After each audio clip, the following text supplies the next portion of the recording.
说到乐高积木呢，是每个小朋友小时候必玩的玩具，不过现在有人玩出了名堂来。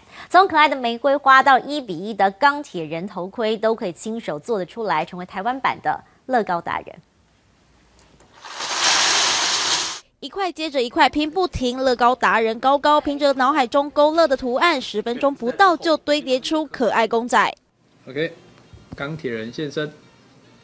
对，那3岁的时候，其实就是亲戚送我一盒乐高，那我就觉得，这还蛮棒的，它可以不断的去做变化，那就这样一直玩到现在这样。玩乐高积木超过30年，对高高来说，拼小公仔不是难题。满脸通红的关公，还有抱着元宝的财神爷，淘气的3太子，慈祥的土地公、土地婆，都充分展现出他们的神韵，十分可爱。现在还要挑战进阶版，拼出真人等比例的钢铁人，以及可以戴的头盔。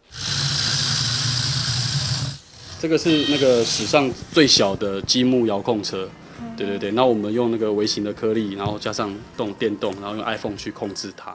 用自己创造了 APP 程式控制可爱的乐高小玩具车，它是高高的伙伴悠悠玩乐高玩出新创意，设计出这一款摔不坏的玩具车。只要在这个控制底盘拼出车子就可以移动，而玩上瘾的他连耍浪漫都要出动乐高。因为之前那个玫瑰花就是说，本来想说要堆一朵送老婆啦，然后就一直堆，发现还蛮好玩的，然后后来就堆成一束。用原本是车子零件的乐高积木拼出柔软生动的玫瑰花，一放上网路，立刻引起国内外高度注意。还有厂商希望量产，2个人玩乐高玩到开工作室赚钱，国内外厂商订单不断涌进。谁说玩乐高不能把它变成职业？一定是翁金福、孙怡杰台北报道。